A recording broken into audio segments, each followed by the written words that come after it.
Do you know that feeling when the ground gives way beneath your feet? When the world you've carefully built collapses like a house of cards in a sudden gust of wind, and all that remains is a deafening question pounding in your temples. Why me? What did I do to deserve this? In those moments, reality becomes a merciless storm, devoid of logic or justice, with the horizon shrouded in a veil of despair. We desperately search for something to hold on to, trying to decipher if there is a hidden meaning in this chaos, or if we are merely leaves tossed by the winds of a blind fate. I myself have drowned in this ocean of despair, struggling through sleepless nights when it seemed the light would never return.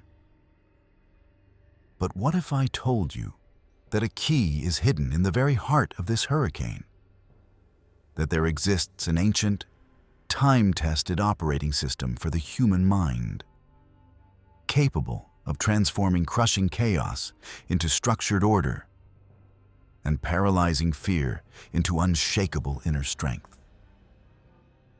This wisdom doesn't promise a magical escape from life's storms, but it hands us the helm, allowing us to face any wave with dignity, drawing strength from every blow of the elements.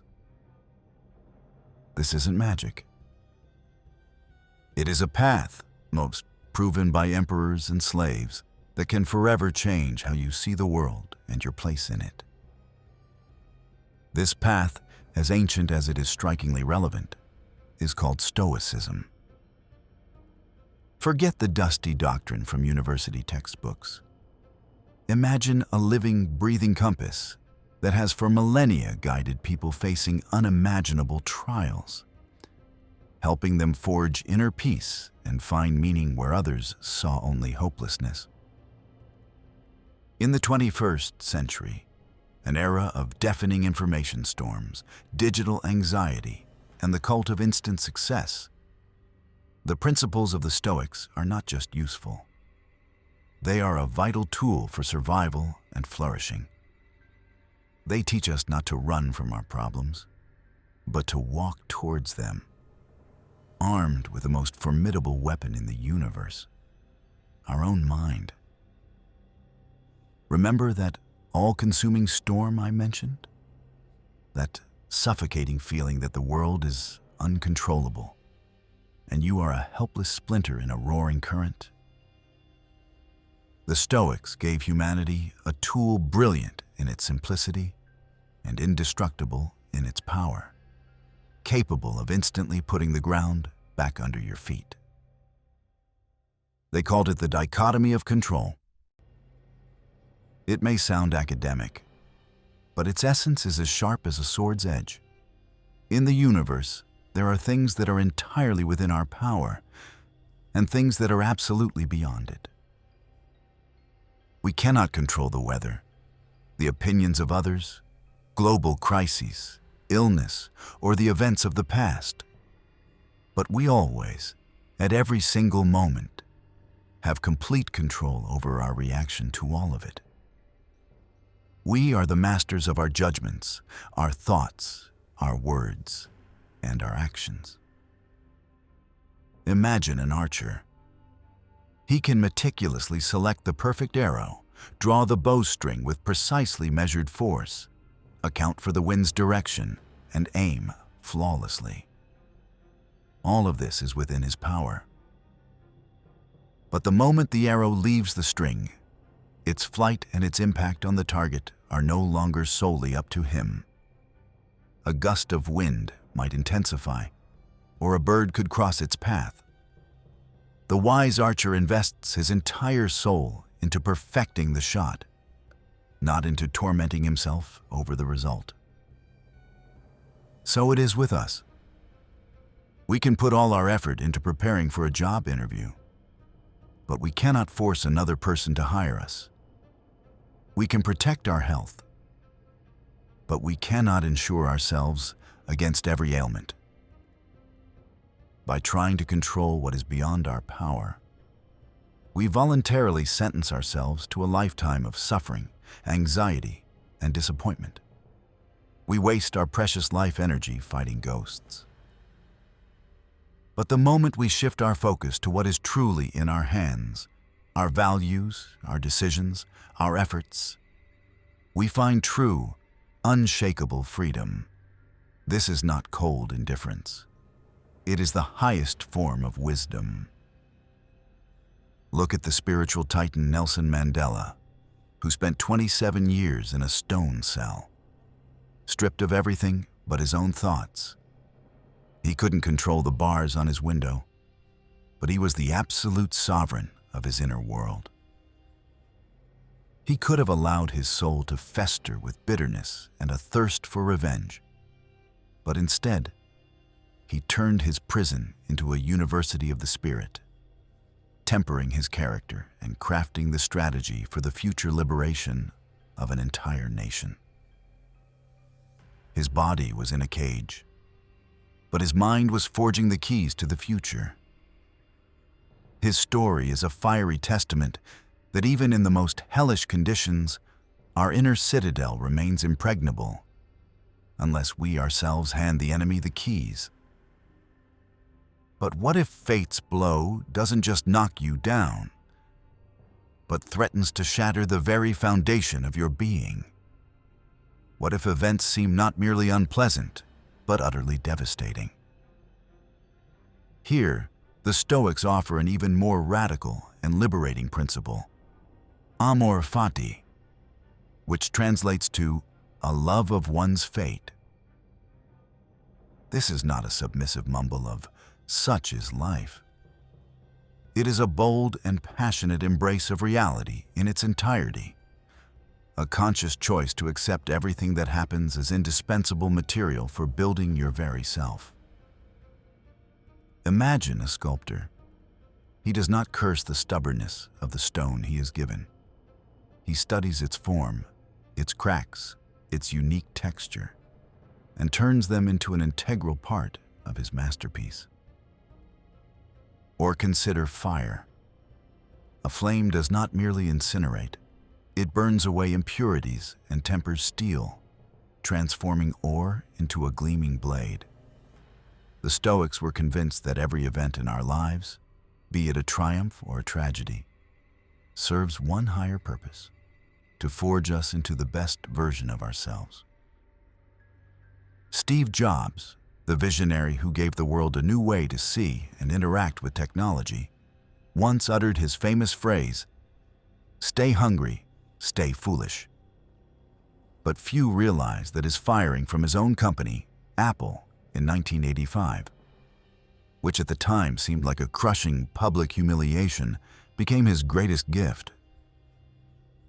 He would later call it the best thing that could have ever happened to me. This failure freed him from the shackles of success, gave him the liberty to experiment, led to the creation of Next and Pixar, and ultimately allowed him to return triumphantly to save Apple from ruin. He didn't just endure his fate. He fell in love with it, seeing in the ashes of defeat the seeds of future greatness. Thomas Edison, on his path to inventing the light bulb, went through thousands of failed experiments. When a reporter asked what it was like to fail 10,000 times, the inventor replied, "I have not failed. I've just found 10,000 ways that won't work." He saw not failures, but priceless lessons, steps toward the summit. This is amor fati in action, perceiving every obstacle as an opportunity to hone your craft, strengthen your will, and understand the world more deeply. And this is where the magic happens. When we begin to apply these two principles, drawing a clear line between what is in our power and what is not, and accepting everything that happens as an integral part of our journey, that chaotic vortex begins to lose its fury, its roar. We suddenly realize that the world was not chaotic. The chaos was in our minds. We were trying to force our script upon the universe, instead of finding harmony within ourselves and in our relationship to it. Life is not a straight, smooth road, but rather a grand mosaic. Each of its fragments, no matter how sharp, dark, or strange it may seem individually, ultimately finds its one true place in the overall, unique, and beautiful pattern. Only in looking back do we begin to see how even the most painful episodes had their profound meaning, how they chiseled our character, making us who we are today. The great emperor-philosopher Marcus Aurelius, whose reign coincided with an era of plague, endless wars, and palace intrigues, kept a daily journal of his reflections. He could not stop the barbarian invasions or the epidemic, but he could, every second, control his mind, his judgments, and his attitude toward these nightmares. He taught himself to accept the inevitable and cultivate inner peace amidst a raging inferno. His Meditations is not a philosophical treatise, but a practical manual from a man who turned every trial into a training ground for his soul. So, how can you weave this ancient wisdom into the fabric of your daily life? When you face a difficulty, a blatant injustice, an event that threatens to throw you off balance, just pause for a moment. Take a breath. Don't let your instincts throw you into the fire of an impulsive reaction. Ask yourself two crucial questions. What in this situation can I control? My thoughts, my words, my subsequent actions, my attitude toward what is happening. Focus on this with all your might. What in this situation is absolutely beyond my control? Let it go. Accept it as a given, like a force of nature. And then ask yourself, what lesson is hidden in this trial? How can it make me stronger, wiser, more compassionate? This is the tectonic shift in the consciousness I was talking about. The transition from the destructive question, why is this happening to me? To the creative one, what is this for? This doesn't mean the pain will magically disappear. It won't. But it will cease to be meaningless.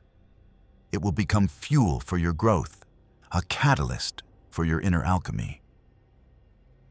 The great Seneca, another pillar of Stoicism, wrote, "We suffer more often in imagination than in reality." Most of our torment is born not from events themselves, but from the stories we tell ourselves about them, from our catastrophic predictions and fears. Stoicism gives us back the power over these stories. It does not promise you a life without scars, but it grants something incomparably more valuable: inner freedom, imperturbable peace, and a sense of dignity in the face of any trial. It is not armor that will protect you from the blows of fate. It is an internal compass that will always point the way to the light, even in the deepest darkness, allowing you not just to survive, but to truly live. In a world where it seems every new day is a minefield, where information noise is deafening and the future is frightening in its uncertainty, Stoicism offers not just a way to endure, but a strategy to thrive. Remember, the next time you feel that circumstances are squeezing you in a vice, that you are at your limit and everything is going wrong, remind yourself of one simple truth. You are not being buried. You are being planted. Every hardship is fertile soil for your spirit, fertilizer for your inner world. It is a chance to root yourself even deeper, so that one day your spirit can blossom more magnificently than you could ever have imagined. Don't wait for the storm to pass. Learn to dance in the rain. Apply these lessons daily. Consciously choose your reactions. Love your fate, whatever it may be, and you will discover that a power slumbers within you, capable of turning any crisis into your greatest triumph. Your inner citadel is indestructible. Take the keys. Start now.